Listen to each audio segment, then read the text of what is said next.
Thank you. Hi, good evening. Thanks for showing up for the last session today. It's going to be very interactive. So before we start up here, I'd first of all like to ask you guys in the audience a few questions. So a little show of hands. Who in this room is a developer, programmer? Okay. I see a lot of half-raised hands. That's nice. Mine would be here too. So who in this room is a blockchain developer? One. All right. And coming from that kind of development to the other kind of development, who here works in development cooperation? Okay, plenty more than the developers. Nice. And are there any policymakers in the room as well? Okay, we are set. Thank you very much. So I'd like now to ask the four panelists on stage to very briefly introduce themselves to you, so we figure out how, you can figure out how to interact with them later. And yeah, let's start on my right-hand side.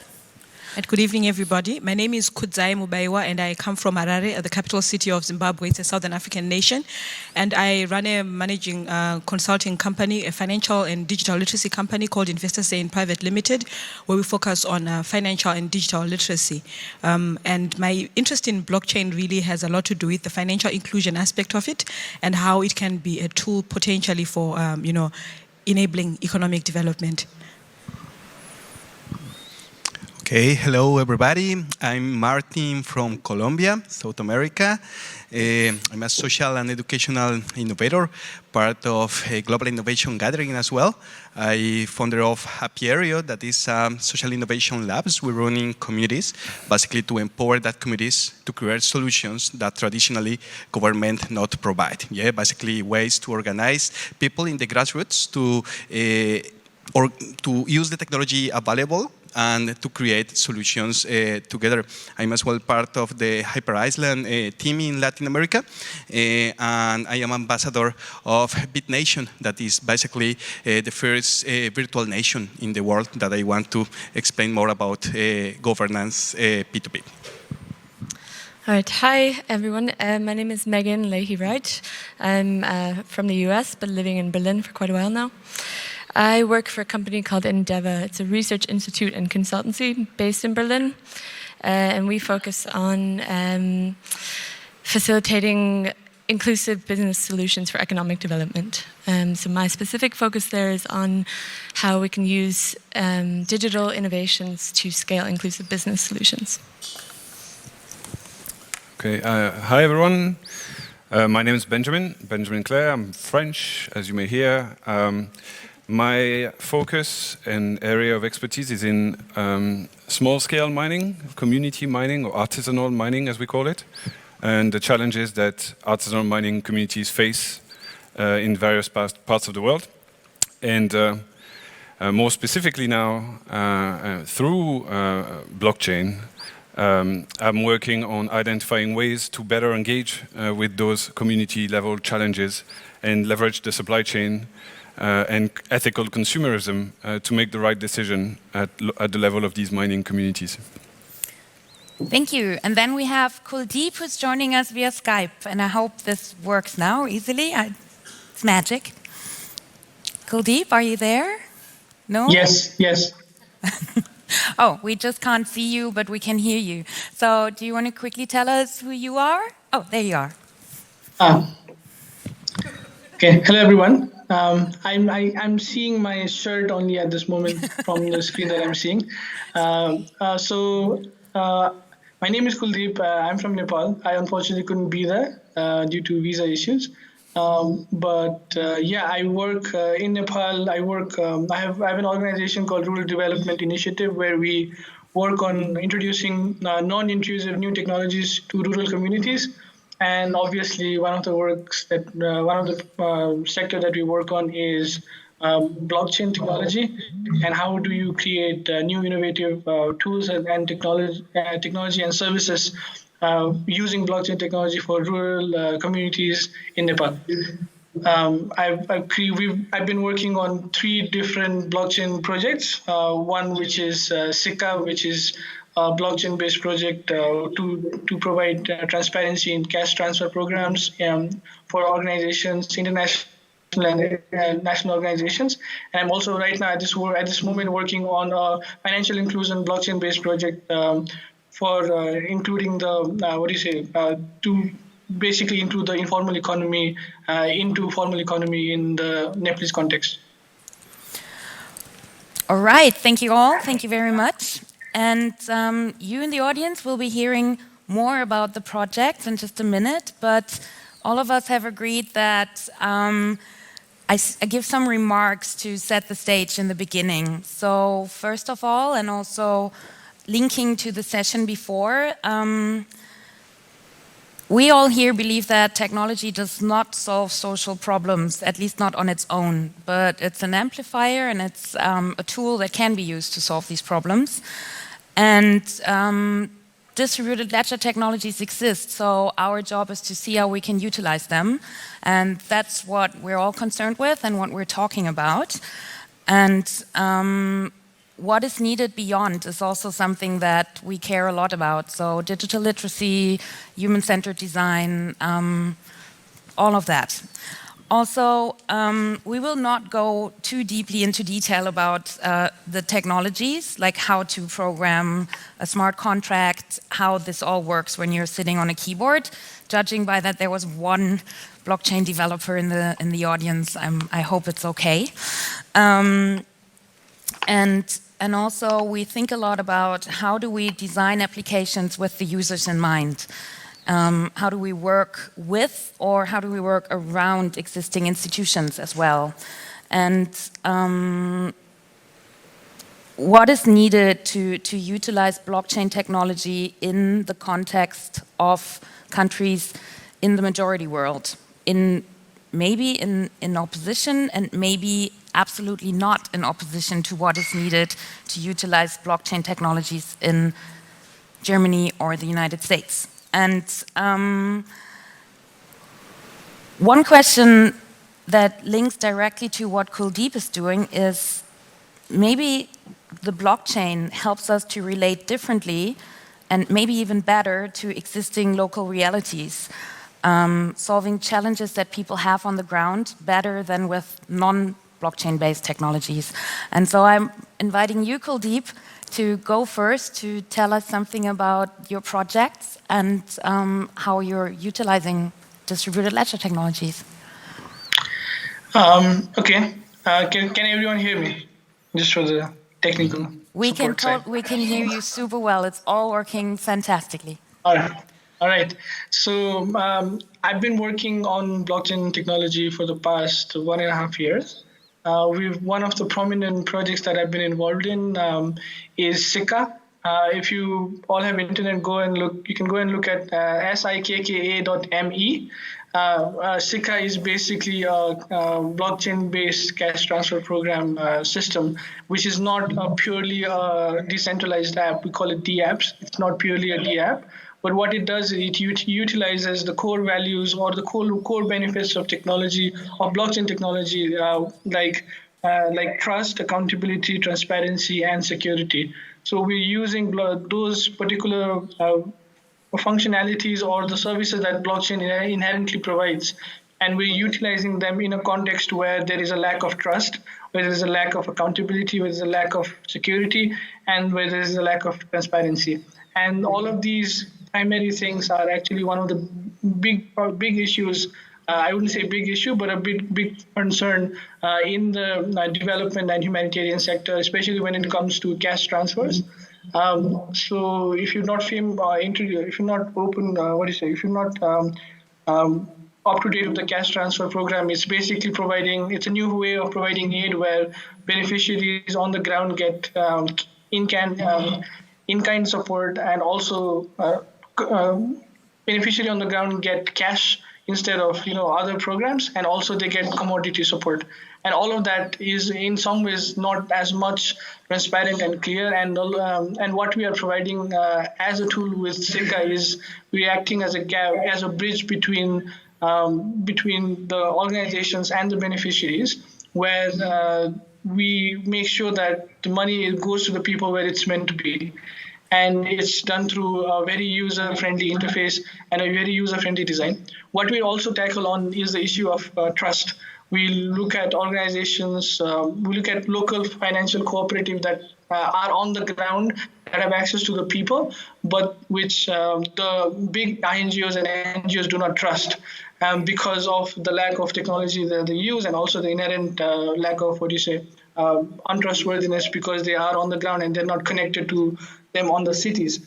What we are creating is we're trying to create a bridge of trust between big organizations and local cooperatives using blockchain technology, so that big organizations can trust local organizations, local cooperatives, so that and cash transfers happen easily. What we do on the other side, which is the most important side, is we focus on the users, where the whole system is operated on the user interface side that uses the SMS system instead of a smartphone. Now we have 103% penetration of smartphones in Nepal, 103% penetration of cell phones in Nepal, but only 35% penetration of smartphones. So most of the people in the rural communities, they do not own a smartphone, or even if they own it, they do not know how to use a smartphone as a power user. So we are using a different kind of interface, which is an SMS interface, and that allows the users to operate the system very easily. What we also provide is that because the whole Ethereum wallet, we work on the Ethereum blockchain, just to let you know, the whole Ethereum wallet actually is connected to their cell phones. So even if they do not have a bank account, they can use the service. So it's a huge bonus for the informal economy. People who do not have bank accounts can have access to some core financial services because of our system. We're still working on that. So we work on the product innovation side, focusing on the user, trying to make it as easy as possible for them to use very complex technology like blockchain. But also we focus on the process innovation side, where we work with big organizations and smaller organizations and try to create the environment of trust and value and transparency and accountability among each other. Maybe I didn't say it earlier, SICA is actually, we've developed it in partnership with World Vision International's Nepal Innovation Lab. They're working with us. They provided us initial grant and funding to work to develop this system, and we're working with them on taking this further ahead. The other thing that we're working on is now, how do you then improve this product design or a design thinking's viewpoint to a more system level viewpoint. What I've felt is that, especially when it comes to blockchain technology, it's very hard for a product in itself to work without the help of the existing systems. And there is a huge need for system level thinking for new solutions, especially blockchain technology, to work in a very conservative environment. And you need to work with existing system, also create supporting systems around the existing system for these new technologies to work. I think that's what I have to say till now. Thank you very much. And just so you know, I can see you on this screen from which you can see me too. So I'm turning like this to you. Everybody on stage sees you here, and the audience sees you there. So if you want to say something and you wave, we'll probably see it more than from anybody else on this panel. Thank you very much for Skyping in, and thank you for all these insights into SICA. We'll get to the question that might be here later. I'll pass on to Martín and ask you to also give us a short overview over what you're doing with blockchain or not. Please. Yeah, thank you, Vicky. Okay, my interest for decentralization in general terms started in 2012 when we have the opportunity with my laboratory to open an innovation lab in a fisherman's community, basically to train young people to get skills to learn code, to learn how to create contents, how to make designs, and how to create, for example, applications and uses of technology that was meaningful for their own context. Yes, so we started to identify some problems, and the first one we find was the intermediaries. When the fishermen come back from their journey, they sell the fish to the intermediaries that pay as they want, and we say, oh no, this is not interesting. What if we create a way to not use that intermediaries, but to try to sell directly the fish to the restaurants? And that was we do. On that year was not exactly with blockchain. We create an e-commerce platform that enable the fishermen, when they come back, to report how many fish they have and to sell directly that into local restaurants. After that, we have the opportunity to create other projects in a farmers community, as well enabling local farmers to sell directly their fruits and their products to the consumers without the need to be in the road all day under the sun trying to sell that, but trying to use as well innovation and creativity to do meaningful applications of technology. And that's the beautiful part. Today we have a beautiful abundance, a lot of new tools that enable us for the first time create our own solutions, and to be not only consumers, but to organize the people, organize the communities, to find the problems that we have, and to use our creativity, innovation, and resilience to make it happen. So basically on that discovery, I started to know, okay, how we can maybe identify a way to connect the people, maybe in like in digital jurisdictions, and how we can maybe create a concept of virtual nation that could be implemented to bring people governance, on basically to create a way to work in a decentralized way. So that's the other part, and that's other very, very beautiful thing that we have today with technology, to start thinking into decentralized autonomous organizations. Yes, they also basically that new ways of work are bringing us new opportunities to understand if we can maybe think ourselves as a platform, and maybe to connect ourselves to a universe of opportunities that enable us to think in a decentralized way.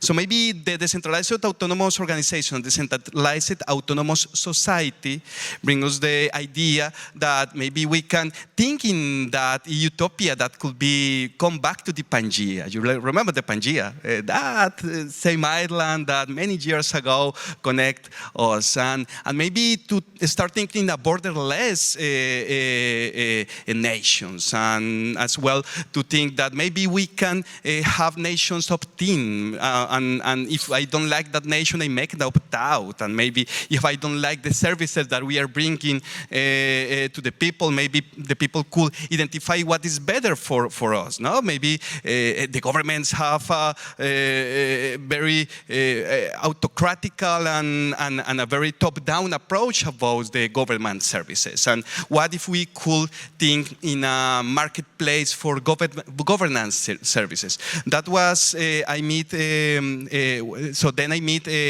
Bit Nation project around 1.5 years ago. And it's basically a project based here, started here in Europe, in Amsterdam actually. But the project started in 2014 as the idea to create, first of all, a digital identity platform. Bit Nation was the platform that as well support the refugees crisis in 2015, bringing them an identification. When you don't have not a passport or documents and you need to identify, okay, you can create a digital ID. And they started to evolve that into notarial services, for example, to register your marriage. So now you can register your that contract on the blockchain and enable that kind of service, or to register the birth of your child, or to register a land title of property, yes, and all that kind of services that typically was offered by government. Now we have the opportunity to start offering that in a decentralized way. So nowadays, BitNation is a project that is enabling 3 main applications. Basically, the first one is Chatbot for smart contracts.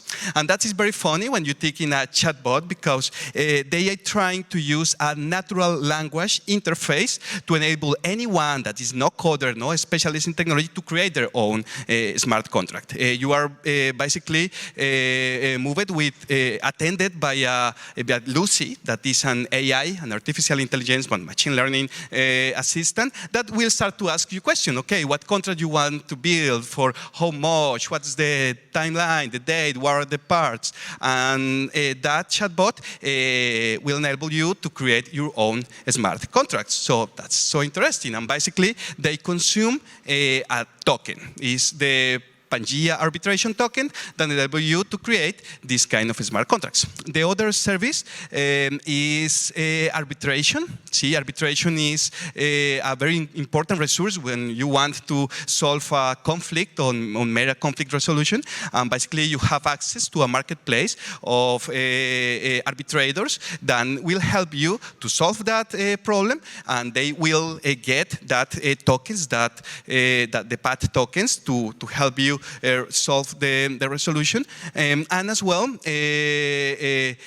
you can create specialized content, very specific contracts that maybe you can't create using the chatbot. And the third one is a very interesting concept, that is create your own nation. Yeah? Or basically, you can choose your constitution, choose your jurisdiction, choose basically all the rules that will connect that people in a voluntary way. Basically, are decentralized, voluntary virtual nations, you know? Basically, are ways to connect the people. Maybe you have a group of, in a community, maybe the identity or the needs that they have could be connected through that kind of services. And to start enabling to this particular niche or that particular identity that connect that people to enable service. BitNation is as well working to create a passport. See, they as well support many initiatives like Liberland, that is, you know, Liberland, anyone here? Liberland, you? Okay, great. Liberland is basically a country between Serbia and Croatia. Yeah, it's a very small piece of land that some people identify that was not from Serbia and not from Croatia. And he basically say, okay, here is a virtual nation, a new nation. See, and he creates Liberland. No one lives there, but he's creating a digital identity and digital services and starting to experiment with a passport that will enable to travel the world. You can as well to create passports and maybe to start to navigate into that idea to build that digital jurisdiction. I know maybe that could be the future of governance.all, or the new governance, but basically to open as well a marketplace with an open API that enable any developer or anyone to create their own dApps or decentralized applications for government. So basically, that's the overview about that I want to share with you. Thank you very much, and sorry for interrupting, but I want to give also Kudzai some time to talk about the blockchain in Zimbabwe. So are there projects like BitNation, like Sika? What's going on in Zimbabwe about that? All right, perhaps just before I get into the actual blockchain, very quick background inside a minute about Zimbabwe. So our first currency in Zimbabwe came through in 1980 when we attained independence. And we pushed to that currency for the next 29 years until 2009. In between, we had about 3 redenominations. So we had a very, very serious case of hyperinflation. And 3 times the Reserve Bank governor had to come in and slash 3 zeros, slash another 3 zeros, slash. So we literally somewhere along the way left lost anything between 9 and 12 zeros between 1980 through 2009. And so because hyperinflation was literally just going crazy, in 2009 we then moved from using the Zimbabwean dollar to a multi-currency system, which is what is prevailing right now. And sometime, in the past 2 or so years, government also then introduced what is called a bond note, no relation to 007, but it's like a local type currency that is sort of like an interim currency that we are using now. And you'll find that one of the interesting things in the Zimbabwean scenario is the fact that right now we literally do not have a Zimbabwean dollar, so we don't have a currency. We use other countries' currencies. And because of that, I think because of a background like that, mobile money really became a big thing and a hit in Zimbabwe. Now, just so that you understand how mobile money came to become a big thing, you realize that in Zimbabwe, a lot like what Kuldeep was speaking about in Nepal, mobile penetration has been fairly high, so it's just slightly over 100%. Literally everybody technically has a phone or has some kind of a mobile phone, feature phone or smartphone, but they're somehow, they do have a phone somehow. And I think we're a little bit slightly better in terms of our internet penetration. We are looking at slightly over 50%. And because of that, I think with a background like that, most people literally trusted the mobile company more than they do the central bank. And so one of the leading, telecommunications companies came up with a product that's called EcoCash, which is extremely popular in Zimbabwe. It's literally the poster child of mobile money.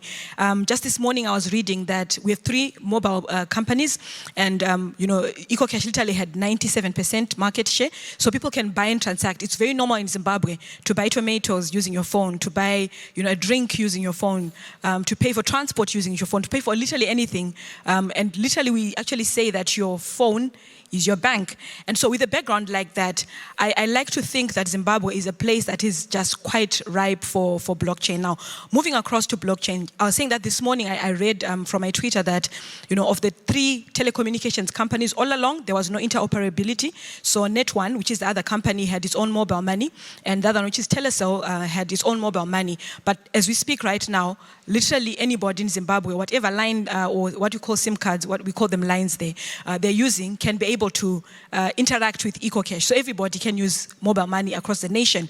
And that really sets the tone and the stage for blockchain. Now, blockchain really at Zimbabwe is more at entry level. I think the greatest interaction that we have with it is at the level of Bitcoin. So when you say blockchain in Zimbabwe, the average person is really speaking to how they interact with Bitcoin. And so I would say blockchain, we are really using it mostly. The greatest use case right now is for payments and for remittances. So a good portion of Zimbabweans are outside of the country and they do remit in some money. And because no one really trusts the government, no one really trusts the central bank, people are quite happy with any alternative way to pay, to receive money, as long as it is not going through the normal government channels. And so for us, I would say that blockchain really is at a latent stage.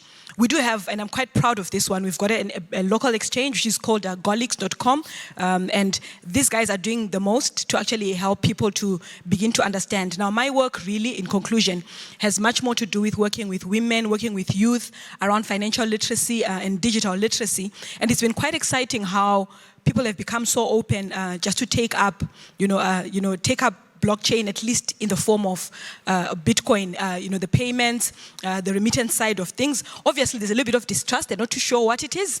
But the fact that, companies like Golix themselves are working such that they combine or they link up, their exchange with what people trust already, which is your mobile money companies. There's a lot of, excitement in that direction. And perhaps the last thing I would say around that is, this particular company, Golix, has just brought in the first Zimbabwean, Bitcoin ATM. And so the fact that people can literally just receive money and then get it as physical notes is extremely exciting. And so in Zimbabwe, because we do not have a currency, we have a population that's fairly young. Many of them are digital natives. We have high, literacy, and we have high mobile penetration. I really feel that in our case, the stage is set for blockchain to do extremely well, starting with payments, but of course there are many other use cases that we might speak about in the future. Thank you very much. I actually heard that when the exchange rate to dollar to Bitcoin was at like $8,000, it was 10,000 in Zimbabwe. Oh yes, so we always joke and say Zimbabwe is literally like the last nation from an alphabetic point of view. So on the alphabet, Zimbabwe is like the last nation. But we always lead when it comes to the Bitcoin price. So if you check the Bitcoin price right now, it's highest in Zimbabwe. So, you know, come to Zim because we are open for business, I tell you. Thank you, just keep it. Great. So we've heard fintech, we've heard governance, we've heard rural development, and now I want to pass over to Benjamin, who's working in artisanal mining and the supply chain. So that's also an interesting use case. Please. Thank you, everyone. Taking some notes to try and keep track of time. Like I said earlier, I'm going to try to explain a use case for how ethical consumerism can work in a decentralized world, a case that's very close to the issues that I've been tackling for years. You've all heard, I suppose, or most of you have heard of conflict minerals, those minerals that are produced in random parts of the world by small-scale mining communities that have funded armed conflict in some parts of the world, and that end up being used in your daily product. It's used in your mobile phones, it's used in every electronics. And actually, if you're familiar with the company Fairphone, they actually tell quite a nice story about these minerals. You may also have heard recently about child labor in cobalt mining, in Congo in particular. I have some journalists turning up, identifying some children working in a mine, making a story about it, and it's front page of the New York Times. And the question is, what do we do as ethical consumers? And what does an ethical brand do about these issues? And the first thing you would do is basically demonstrate, following notes, demonstrating the provenance of their product, of your product. Right? The first thing you want to know as an ethical consumer is, is the product I'm buying, is the product I'm selling in the case of a brand, is it actually related to these issues that I'm hearing about in the newspaper? And that is quite a challenge. I can tell you, and this is my field of expertise, I can tell you to this day, no single company in the world, even the most sophisticated brands, is able to tell you what mines their products come from. None of them is able to tell you seriously that a given mine in the DRC, in Congo, is not part of their supply chain. So none of them could brag that they have no responsibility for a problem or that they've done anything to solve the problem. So, and that's because the supply chains are extremely complex. Sometimes in a mineral supply chain, you have 12, 15 intermediaries between a mining community and a consumer product. So how do you do that? Well, let's do it off-chain. We're just going to set up a database, and we're going to ask every participant in the supply chain, every industry, every company in the mineral supply chain, to give us their information about their list of suppliers, their list of clients of products containing a certain mineral. And then at some point, with everyone's declaration, we're going to be able, in our database, to identify a proof of accountability between, let's say, BMW. I hope there's no one from BMW here. We're going to demonstrate the accountability of BMW for a given mine site, because all the successive declaration in the database have told us that, yeah, BMW ultimately is related to that mine. We don't know in what proportion, what volume, but there is a supply chain link between those two. And then what we can do is, all right, let's collect information about that specific mine, and this is, where I've worked for the last 12 years, but collect traceability data, monitoring data, NGO reporting data, and identify what is the state of a specific challenge, child labor, conflict at a given mine site in Congo. Wow, cool. We have that data. BMW is connected to that mine. Let's go and see the BMW and sell them access to that information, so that BMW as a brand and you as a buyer of their product, you can actually tell the story of the origin of your supply chain. Now, that centralized model, that database, is simply unrealistic. This model is impossible to implement. First, all the supply chain participants, you're asking them for their data on their customers and suppliers. This is extremely commercially sensitive data. They don't know what I'm, as a holder of the data, as a manager of the database, they don't know what I'm going to be doing with that data. Maybe I'm going to market it to their competitors and things like this. So there's an issue of trust of who's managing the database. Another challenge exists in that I'm going to go to BMW and tell them, hey, this mine is in your supply chain. I've demonstrated it. I can't show you the details of all the companies that link you to that mine, but it is in your supply chain. Trust me. No way. They will not trust me. Let alone, when comes that moment when I'm like, hey, if you pay $10 a month, you're going to get a window into that mining community at the origin of your supply chain. And believe me, I'm getting that data myself. You can trust that data. They will not trust that. They will not trust value allocation. They may actually think that I'm generating fake data just for the sake of marketing it to BMW. Enters blockchain, where you disintermediate, you decentralize that data management, and you don't need a third party like myself holding the database. You can implement protocols for distributed management of that database. You can have rules that are transparent, that are public, on how the supply chain accountability from a given mining community all the way to a consumer product, how that accountability is established. Those rules are transparent. I know that signal. And likewise, the rules for allocation of value, when you are a consumer, an ethical consumer, and you want to pay extra money to make sure that the data keeps flowing from the mining communities, that you understand that you're able to monitor the challenges at the start of the supply chain. That value that you pay, there's no central party controlling it, managing the narrative, telling the story on behalf of communities. You can actually have public rules for that value to be directly allocated to those that produce and own the data. And once you've done that, once you have basically a decentralized marketplace for local knowledge to be procured by ethical consumers, bypassing the complexity of the supply chain, what you have is a reward mechanism for transparent behaviors at local level. If you're a gold miner in Congo, you can sell gold into your very complex supply chain. You don't know where it ends up. What if tomorrow you can sell data? And I'm very aware of privacy concern, but data that demonstrate that you've been a responsible gold miner.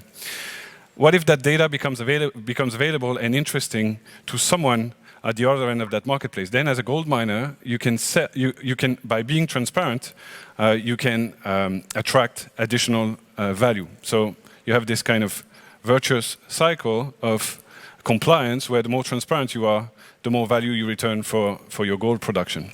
That's the idea of, what decentralized logic, where trust is redistributed, shall we say, could actually open up a market or develop value in a place where right now there is no value created. And the story of these miners in Congo, in Myanmar, in Colombia as well, we have conflict minerals in Colombia, or so they're called. The story of these miners, the narrative about these mining communities is controlled by journalists, is controlled by sometimes politicized organizations, is controlled by a certification program that's usually very costly and you don't know how the money is spent.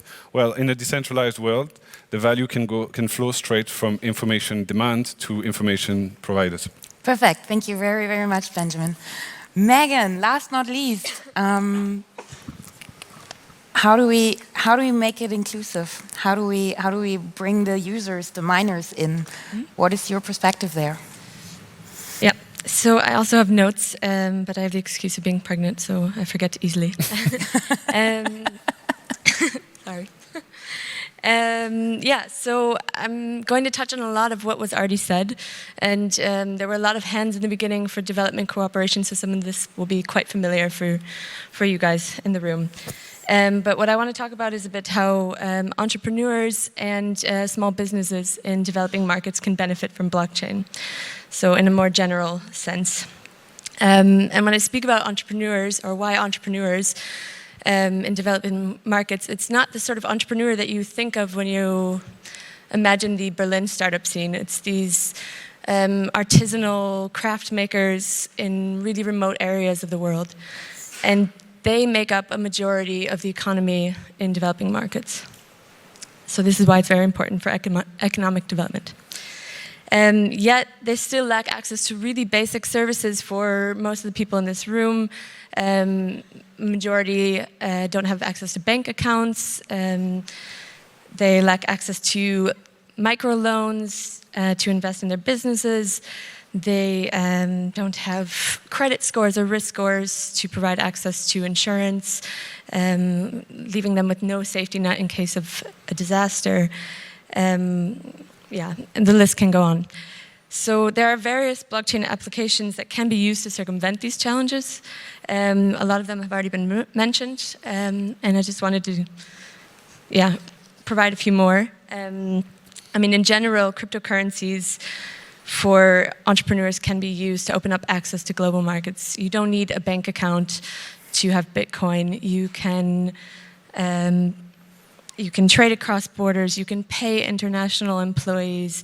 If somebody in Germany wants to buy your crafts, they can buy it through Bitcoin. Of course, there are many challenges with this, still regulations. The cryptocurrencies are still very volatile.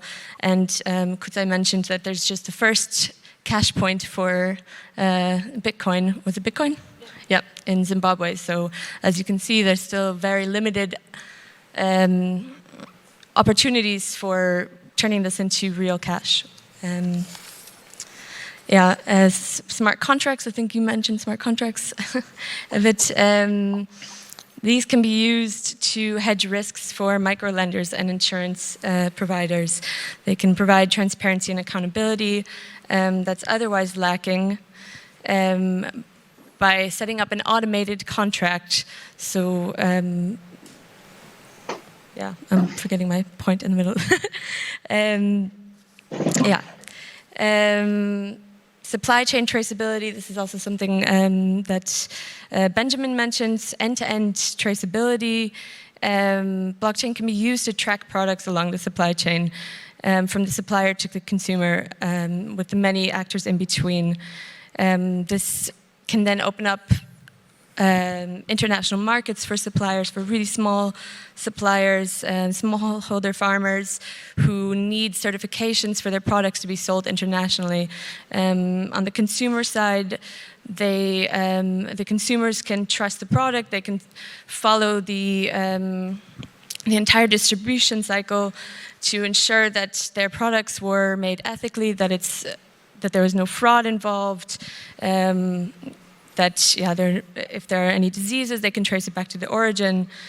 So there are several applications. I'm not touching on all of them, but there's still many challenges to be addressed. And I'm not talking really about the technical challenges here, but more. Sorry, I need to.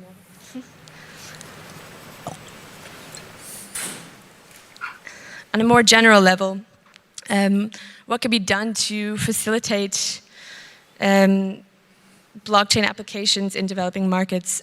First, one problem is the awareness of government, of international development actors who are required to drive and facilitate innovation, to create a friendly regulatory environment, to provide the investments for innovators to test their solutions. There's awareness on the user level and lack of education. Kudzai mentioned the need for financial literacy training. There's also a need for better education on tech and for better talent to develop locally based solutions. There's need for international exchange among best practices of users for blockchain. And several more to be addressed now, I think. I agree. Thank you very much. And we've already been given the sign for we're not running out of time, but we only have 20 minutes left. And as Kudzai said earlier, an hour goes by so fast. But like I said in the beginning, we really want to get talking to you guys. So I want to open this now to you, the audience. Whoever has a question, please raise your hand. Do you want to know more about one of the applications we talked about? Are there words we use that are not clear? Shoot.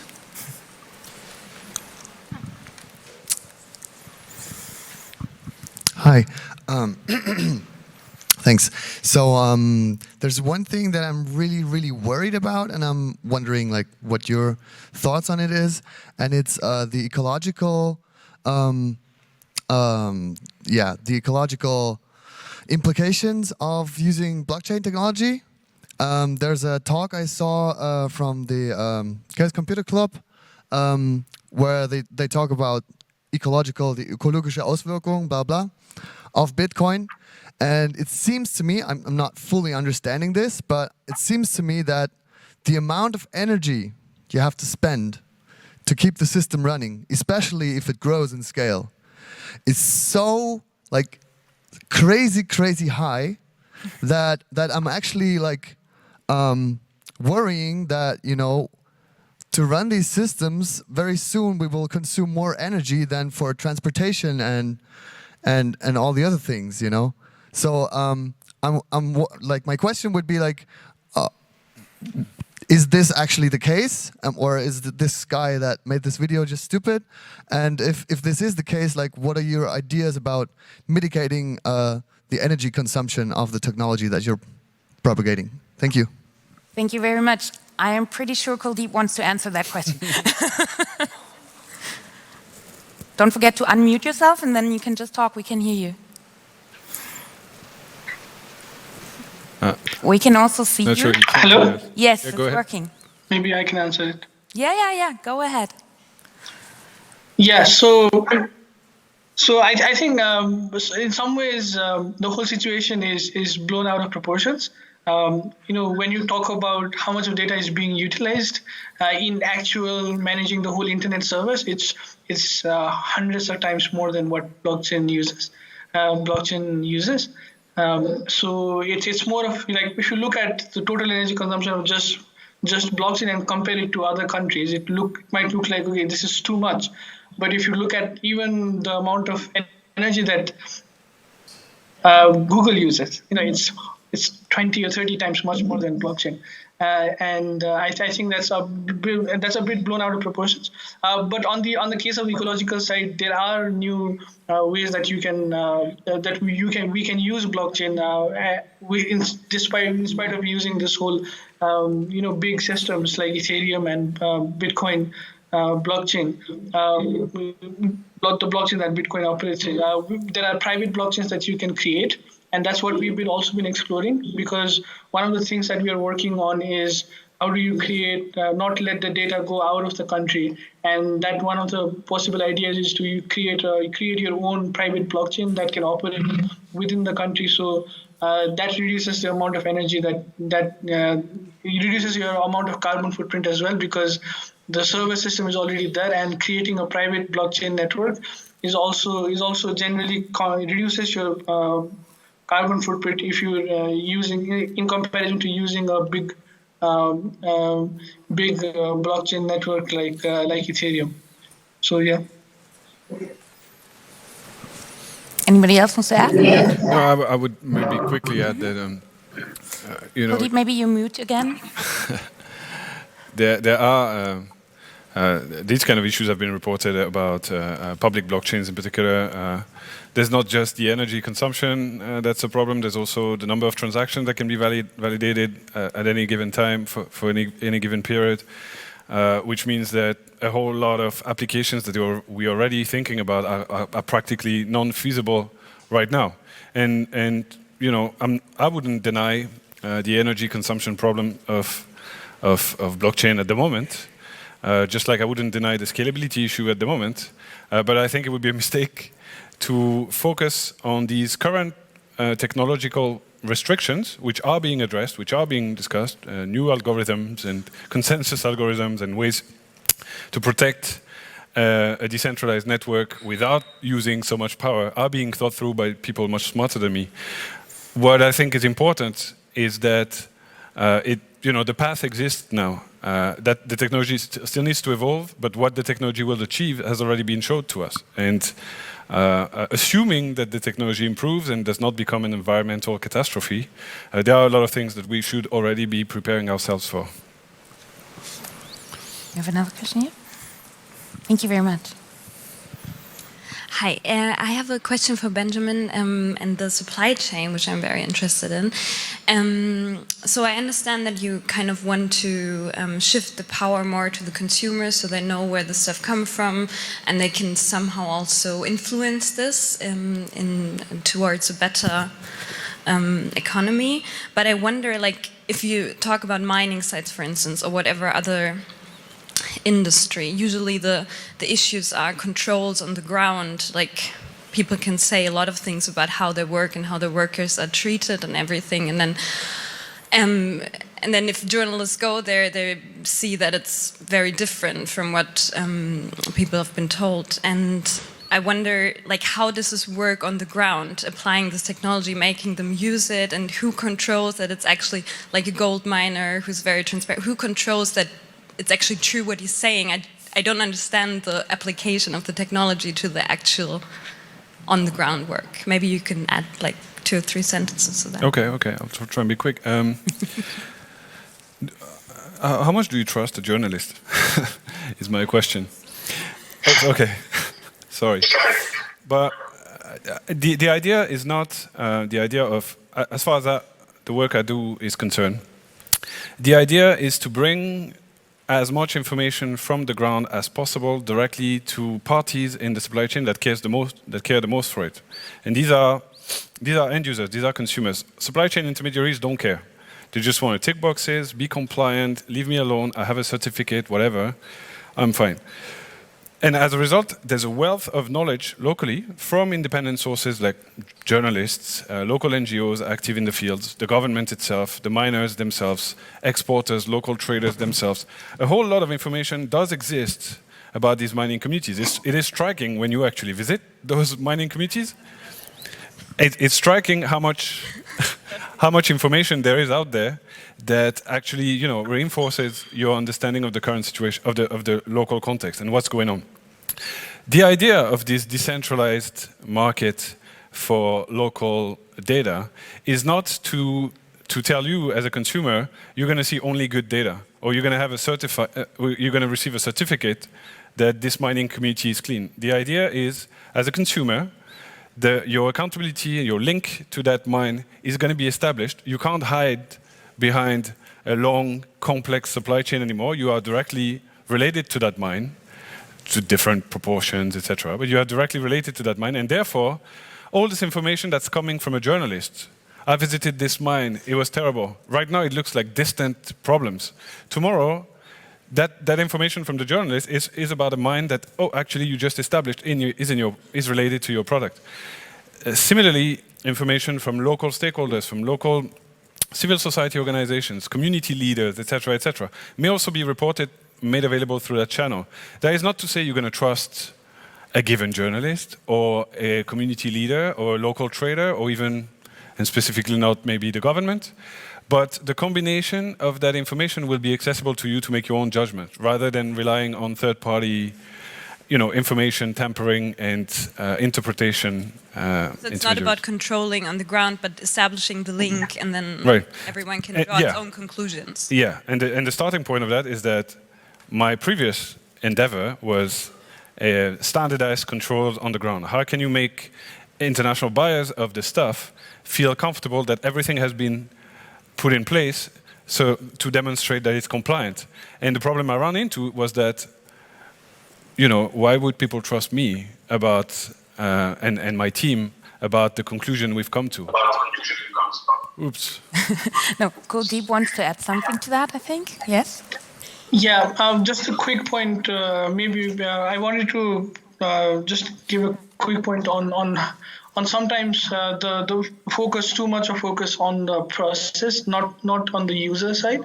When we talk about tackling to the global economic inclusion issues, we sometimes boggle down too much on the process and the institutions, too much on the user. When you talk about a lot of these big the issues of trust, especially in a lot of third world countries, not just third world, a lot of developing economies, the user, what the user wants and what the user actually values are completely different than what the technology provides sometimes.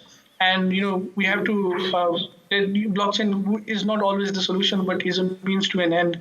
And I think that's where a lot of discussion has to focus on, where how do you then use a concept such as blockchain, which has power, so much of so much of potential, but then you have to localize all of these ideas based on the local context. And sometimes that's what we lack, especially when you a lot of this innovation is happening in San Francisco and in cities in Europe, sometimes we completely forget about the user, and we don't understand what the user wants, and sometimes mostly focus on the process itself. And I wanted to also lay this comment to the other panelists.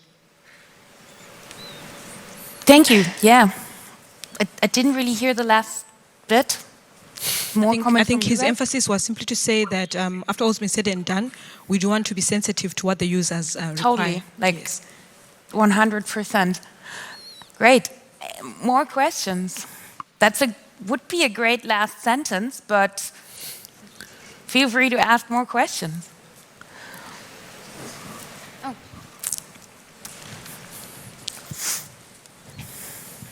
Very spontaneous question to the panel.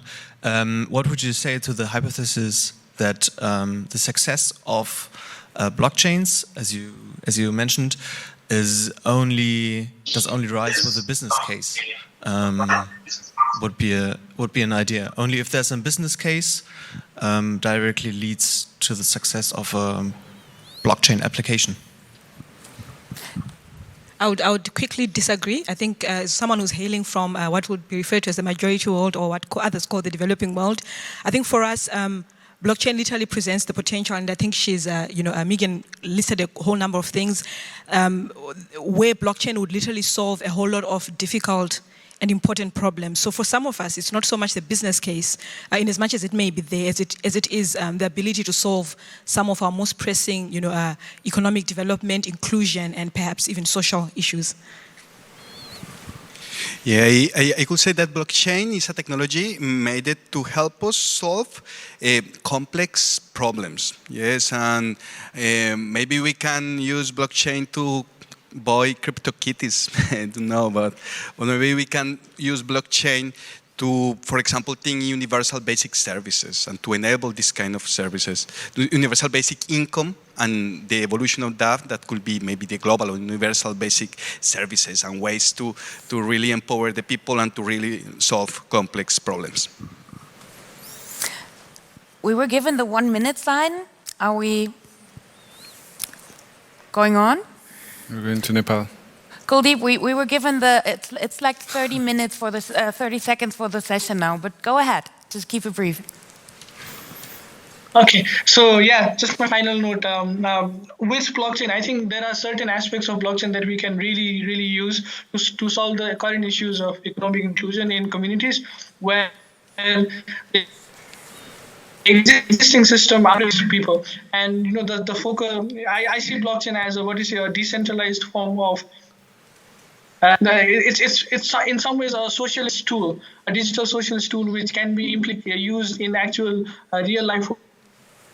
Oops. That's mean. I think that was stage management just cutting us off. Oh no.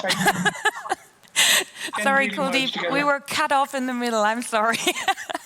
But yeah, I'd like to end on the previous remark. We must focus on the user when we design services. We must keep in mind the ecological footprint, but that is something we have to keep in mind with all of digital technology, server farms and everything. I think there's heaps of use cases. My personal favorite is also governance, jurisdiction, arbitration, all of that. I think this connection of the end user to the producer of services is brilliant, and I've been to Zimbabwe and it's amazing. Like the discrepancy between official and actual handling of currencies, it's amazing. And I'm excited about blockchain. I'm not a 100% enthusiast, but it's exciting what's going to happen, and I'm very happy to have people like all of you, Kuldeep as well, to work on solutions and to come up with ideas and to focus on users. And I thank you all for your questions, for your time, for your being here and attention. And thank you guys for making it to here. Thank you, Kuldeep, for Skyping in. You're frozen right now. But I still, oh no, you're not. Thank you for Skyping in. I apologize for not getting your visa, although I'm not the German state that didn't give it to you. But that's something that we hopefully might also solve with BitNation or something similar. Thank you very, very much. Thank you.